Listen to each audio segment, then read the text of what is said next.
할렐루야. 네, 이 새벽에 나오신 여러분들 환영하고 축복합니다. 대개 우리 다 부영 아파트 식구들인데 우리 옆뒤 분들 또 앞뒤 분들에게 한번 인사하시죠. 예수님으로 충만한 인생 됩시다. 예수님으로 충만한 인생 됩시다. 네, 감사합니다. 자, 35장은 야곱의 생애의 아주 중요한 부분을 우리에게 소개해 주고 있습니다. 그는 오래전에 30년 전에 베델에서 외롭게 지내던 밤을 기억합니다. 그리고 하나님이 그를 축복하시는데 그는 내가 무사히 돌아오면 내가 이 베델에서 하나님 앞에 서원을 지키겠다 하고 약속했는데 사실은 외삼촌 라반의 집에서 돌아온 이후에도 야곱은 그것을 잊어버렸습니다. 그리고 세겜성에 한 10년을 거주하는 가운데 하나님은 그를 흔들어 깨우십니다. 하나님이 흔들어 깨우는 방법은 사랑하는 딸 디나가 수치와 부끄러움을 당하고 아들은 엄청난 살인을 저지릅니다. 야곱은 깨닫습니다. 그리고 이제 일가족을 데리고 베델로 올라와서 하나님 앞에 제단을 쌓습니다. 그리고 약속을 지킵니다. 그때부터 야곱의 생애에 평안이 찾아옵니다. 그래서 야곱은 이 베델에서 꽤 오랫동안 거주했다고 생각되어집니다. 그리고 이제 아버지 이삭을 뵙기 위해서 길을 떠납니다. 근데 그 길 가운데 야곱은 새로 태어나는 아들을 맞지만 또한 사랑하는 아내의 죽음도 경험합니다. 그래서 오늘 우리가 읽은 본문은 어린 생명의 출생으로부터 또 이제 아버지 이삭의 죽음까지 이렇게 다루고 있습니다. 이것이 바로 인생이다 하는 것입니다. 저희 예수품 교회가 지난 주일로 11번째 예배를 드렸습니다. 근데 저희 교회가 새로 예배 드리면서 둘째 주에 와서 등록한 신혼부부가 있는데 그분들이 이렇게 아기를 임신한 상태였어요. 그리고 이제 이 출산 때가 다가왔어요. 그러더니 바로 지난 토요일 날 새로운 생명을 또 출산했어요. 그러니까 그게 참 너무 감격스러워요. 이렇게 개척교회에도 이렇게 태어나는 생명이 있다는 게 너무 감사해요. 그 전주까지 예배 나왔는데 또 새로운 생명을 출산하고 하나님 앞에 영광 돌리는 모습을 볼 때 이것이 정말 하나님의 축복이구나 하는 그런 생각이 듭니다. 새로운 이제 생명을 야곱은 받게 되지만 또 한 가지 정말 이 좋은 가운데 사랑하는 아내를 또 잃어버리는 이런 아픔도 당하게 되죠. 자, 우리 16절, 17절 말씀을 한번 읽어볼까요? 16절, 17절입니다. 시작. 그들이 베델에서 길을 떠나 에브라스에 이르기까지 얼마간 거리를 둔 곳에서 라헬이 해산하게 되어 심히 고생하여 그가 난산할 즈음에 산파가 그에게 이르되 두려워하지 말라 지금 내가 또 등남하느니라 하매 아멘. 베델에서 길을 떠나서 에브라스에 이르기까지, 그러니까 아버지 이삭이 계신 곳을 향해 가고 있다가 그 도중에서 라헬이 그만 해산하게 되었는데 그것이 굉장히 난산이었다는 것입니다. 굉장히 고통스러웠다는 것입니다. 그런데 아들을 낳지만은 그 아들을 낳은 기쁨도 잠시였어요. 왜? 사랑하는 아내를 또 잊게 되었기 때문에. 자, 우리 오늘 18절, 19절 말씀을 같이 읽죠. 18절, 19절입니다. 시작. 그가 죽게 되어 그의 혼이 떠나려 할 때에 아들의 이름을 베논이라 불렀으나 베냐민이라 불렀더라. 라헬이 죽음에 에브랏 곧 베들레헴 길에 장사되었고 아멘. 자, 오늘 사랑하는 아내의 죽음을 야곱은 이 도중에 길에서 경험할 수밖에 없었습니다.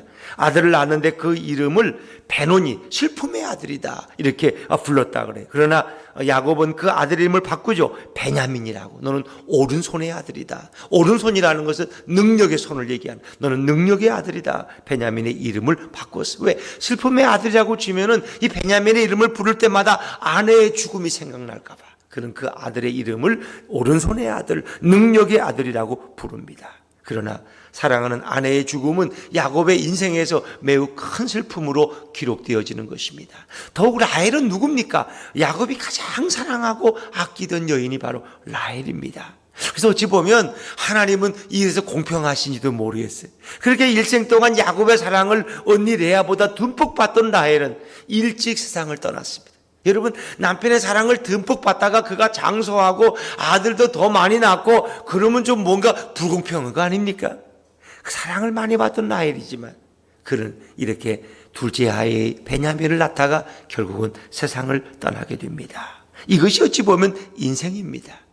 그래서 태어나고 새로운 생명을 맞이하지만 또 한 생명은 떠나는 것이 바로 인생의 모습이다 하는 것입니다. 그래서 라헬의 죽음과 동시에 12번째 아들이 탄생하고 이제 이스라엘 공동체가 완성되어집니다. 그 12명의 아들은 12족속을 의미하고 12지파, 곧 12사도를 상징하는 거 아닙니까? 오늘 이 한 여인의 죽음을 통해서 새로운 생명이 태어나는 것을 야곱은 경험하게 됩니다. 어찌 보면 이것이 생명의 신비입니다. 우리가 이렇게 식물들이나 동물들 보면 어미가 태어나고 죽으면서 자식이 또 이렇게 태어나는 그런 이 신비를 봅니다. 어찌 보면 라헬의 죽음은 곧 새로운 생명을 가져왔습니다. 이런 생명의 신비가 바로 예수님의 십자가 사건입니다. 예수님이 이 땅에 오셔 우리를 위해 십자가의 죽으심을 통해서 이 땅에 죽어가는 수많은 영혼들이 회복되는, 생명으로 회복되는 이런 놀라운 역사를 우리 십자가에서 발견할 수 있습니다. 그래서 우리가 성경에서 요한복음에 보면 어떤 말씀, 하늘의 밀이 땅에 떨어져 죽으면 어떻습니까? 많은 생명을 거두지만 그 하늘의 밀이 그대로 있으면 하늘 그대로 있다는 것입니다. 내가 희생하고 내가 죽음으로써 또 다른 생명들이 태어날 수 있다면 이것은 또한 축복이라고 말할 수 있습니다. 베냐민의 출생을 통해서 라헬의 죽음을 야곱은 경험해야 했습니다. 그런데 이 야곱의 가정에 또 하나의 슬픈 일이 일어나게 됩니다. 자, 우리 오늘 22절 말씀을 한번 읽어볼까요? 22절입니다. 시작. 이스라엘이 그 땅에 거주할 때에 루벤이 가서 그 아버지의 첩 비라와 동침함에 이스라엘이 이를 들었더라. 아멘. 이것이 우리 인생의 모습입니다. 좋은 일만 있으면 얼마나 좋아요. 그래서 야곱이 외삼촌 라반의 양떼와 이렇게 자기 떼를 나눠서 이제 얼룩진 거 이렇게 점이 있는 것들은 자기 것이고 나머지는 다 외삼촌의 목입니다 했는데 나중에 보니까 그렇게 태어나는 양새끼들마다 얼룩지고 거문져서 다 야곱의 재산이 되었더라. 그런 일만 있으면 얼마나 좋겠어요. 그런데 인생은 늘 그런 게 아니에요. 야곱의 가정에 디나의 수치스러운 이 강간을 당한 일이 있었는가 하면 이 루벤이라는 자랑스러운 장남이 어떻게 또 야곱의 후처와 몸을 섞는 이런 부끄러운 일이 이 가정에 있게 되었습니다. 여러분, 여기에 대해서 야곱은 아무런 말도 하지 않습니다. 왜? 도저히 아들에게 말할 수가 없어요. 이건 너무 마음이 아파서 야곱은 침묵을 지킵니다. 그러나 나중에 야곱은 이제 마지막 임종 때 12아들을 불러놓고 그들 하나하나를 축복하고 예언하는데 루벤의 장자의 축복권을 빼앗습니다. 그리고 너에게는 능력 있는 아들이 태어나지 못한다고 어찌 보면 저주 섞인 예언을 하게 되죠. 그래서 영원히 루벤은 장자의 직분을 누리지 못합니다. 12지파 가운데 장자의 직분을 누리는 건 네 번째 아들 유다 지파가 장자의 복을 받습니다. 루벤은 장자의 자리에서 미끄러지게 되는 거죠. 어찌 보면 야곱의 가정에 또 하나의 슬픈 일일 수 있습니다. 우리는 종종 이렇게 저도 목회하다 보면 장로님 가정에도 어려운 일이 생길 수 있어요. 목사의 가정에도 어려운 일. 어떻게 장로님 가정에 저런 일이, 어떻게 안수집사님 가정에 저런 일이 있을 수 있느냐고. 그럴 수 있지만 그럴 수도 있습니다. 그것이 우리의 인생입니다. 여러분, 우리가 아무리 신앙을 잘 섬기고 하나님을 경외한다고 해도 우리에게도 때로는 시련이 올 수도 있고 고난이 올 수도 있습니다. 그러나 그럴 때 우리가 어떤 믿음으로 그 고난과 연단을 이겨나가느냐 하는 것은 매우 중요한 것입니다. 야곱은 또 하나의 슬픔을 경험해야만 했습니다. 그리고 23절부터 12지파의 명단이 늘 소개되게 됩니다. 그리고 마지막 이삭의 죽음을 오늘 본문은 소개하게 되죠. 자, 27절, 28절 말씀을 다시 한번 읽어보십니다. 27절, 28절입니다. 시작. 이 야곱이 기럇 아르바의 마므레로 가서 그의 아버지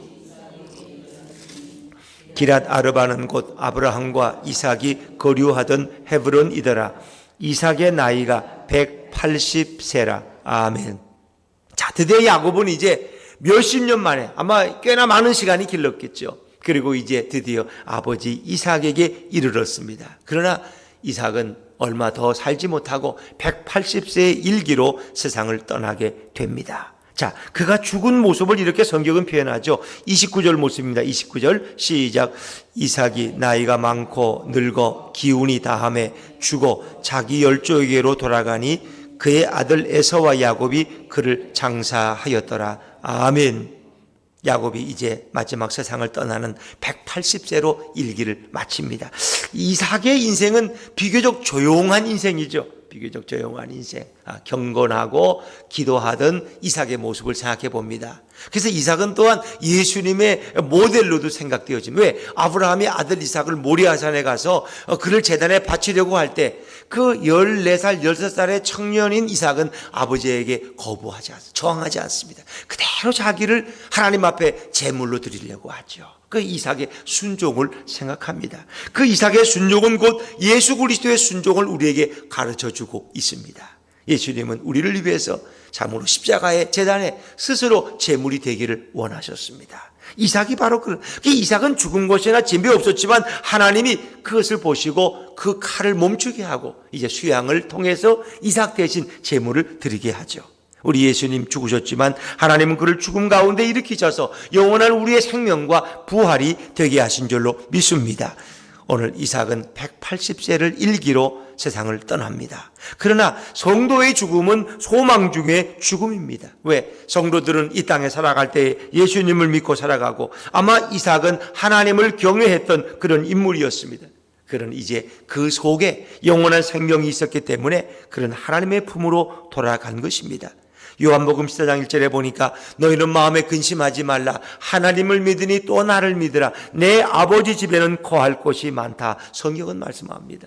우리 믿는 성도들은 다 내 안에 예수의 생명이 있기 때문에 우리는 언제 하나님이 우리를 부르시더라도 우리는 영원한 주님의 나라에 가게 될 줄로 믿습니다.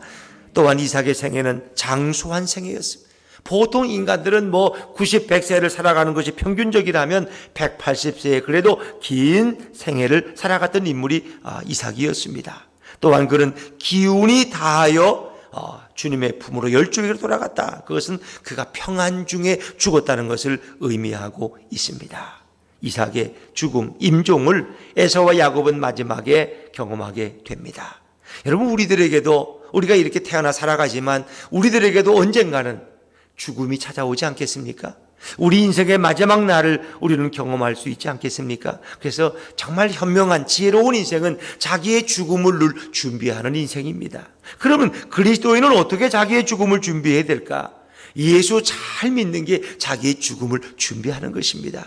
제가 이렇게 목회하면서 많은 사람의 죽음을 경험합니다. 근데 어떤 분들의 죽음은 정말 너무 평온합니다. 목사님, 저를 위해 기도해 주십시오. 찬송을 불러 주십시오. 저는 주님 품에 돌아가기 싶습니다. 이렇게 하면서 이렇게 정말 평안한 가운데 숨을 거두는 그 얼굴이 얼마나 평안한지 몰라요. 그런데 예를 들면 어떤 권사님들 가끔 그런 분들이 있어요. 목사님, 저 죽고 싶지 않아요. 저 더 살아야 되는데요. 저 이거 돈 써야 되는데요. 저거. 손자 보고 죽어야 되는데 어떻게 하면 좋아요, 목사님? 좀 기도해서 좀 몇 년만 더 살게 해주세요. 근데 몇 년을 더 살 수가 없어요.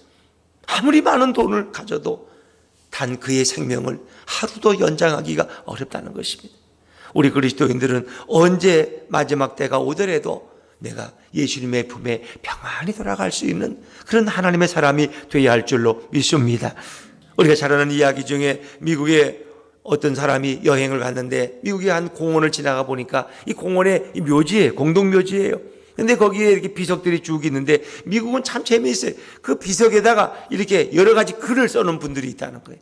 한 비석에 보니까 뭐라고 글이 많이 써져 있어. 그래서 그 비석에 뭐가 있나 그러니까 첫 번째 줄에 이렇게 써 있어요. 나도 전에는 당신처럼 그 자리에 있었소. 이렇게 써놨다는 거예요. 그걸 보고는 순간 웃음이 피식 나왔다 그래요. 그래서 또 그 다음 줄 읽어보니까 거기 이렇게 써 있어요. 나도 전에는 당신처럼 그곳에서 그렇게 웃고 있었소. 조금은 심각해졌습니다. 세 번째 밑에 글이 있는데 보니까 이제 당신도 나처럼 죽을 준비를 해야 할 것이요. 그걸 볼 때 자기가 엄숙함을 느꼈다고 하는 것입니다. 어쩌면 우리는 매일 저녁에 잠자리에 들지 않습니까? 잠자리에 든다는 건 뭐예요? 어찌 보면 죽음을 준비하는 것입니다. 같이 잠자리에 들었지만 어떤 월연로의 권사님들 보니까 남편하고 같이 저녁 먹고 텔레비 보다가 기도하고 잠들었는데 자다가 보니까 남편은 이미 세상을 떠났어요. 심장마비로. 그것이 우리 인생입니다. 어찌 보면 그래서 저녁에 잠드는 것은 죽음의 연습이에요. 그러니까 하나님이 데려가시면 그냥 가는 거예요. 그러나 하나님이 아침에 깨워주시면 감사함으로 오늘 하루를 또 살아가는 거예요. 그래서 우리가 이 새벽기도 나오는 건 참 의미가 있지 않습니까? 하나님 오늘도 저에게 새 생명 주시고 하루를 주시니 감사합니다. 오늘도 이 하루를 보람있게 살겠습니다. 먹든지 마시든지 무엇을 하든지 하나님의 영광을 위해 살겠습니다. 그것이 우리의 고백이 되어야 할 줄로 믿습니다. 누구도 죽음을 피할 자는 없습니다. 히브리 9장 27절에 보니까 한 번 죽는 것은 사람에게 정한 것이요 그 후에는 심판이 있다고 했습니다. 요한복음 5장 24절에 보니까 내가 진실로 진실로 너희에게 이르노니 내 말을 듣고 또 내 보내신 이를 믿는 자는 영생을 얻었다고 그랬습니다. 영생을 얻었다. 예수 그리스도를 믿으면, 영원한 생명이신 주님이 내 안에 계시면 나는 죽어도 살 줄로 믿습니다. 내게는 죽음이 없는 것입니다. 내가 예수님을 영접하는 순간 영원히 내게 죽음은 찾아오지 않습니다. 그것은 하나의 그저 육체적인 현상, 의학적인 현상일 뿐이지 내 영혼은 영원히 사는 것입니다. 그래서 요한일서 5장 10절에 보니까 아들이 있는 자에게는 생명이 있고 아들이 없는 자에게는 생명이 없느니라. 가장 중요한 것은 내게 아들의 생명이 있느냐, 내가 예수 그리스도를 내 인생의 주인으로 모시고 그와 동행하며 오늘도 살고 있느냐 하는 것입니다. 여러분, 우리가 주님 앞에 설 때에 주님 우리가 뭘 물으시겠어요? 다른 건 묻지. 너가 얼마나 죄를 많이 지다 왔느냐, 착한 일을 얼마나 많이 했느냐, 얼마나 많이 헌금을 했느냐, 뭐 그런 건 물으시겠어요? 내가 진정 이 땅에서 예수 그리스도를 영접하고 그와 동행하다가 왔느냐, 너의 안에 예수가 있느냐 하는 겁니다. 신앙생활에 가장 중요한 것은 예수님을 내 인생의 주인으로 모시고 살아가는 것입니다. 아들이 있는 자에게는 영원한 생명이 있고 아들이 없는 자에게는 생명이 없다고 했습니다. 오늘도 예수님을 믿고 받아들인 여러분들, 오늘도 예수님과 동행하는 축복과 승리의 하루가 되시기를 주의 이름으로 축원합니다. 기도하겠습니다.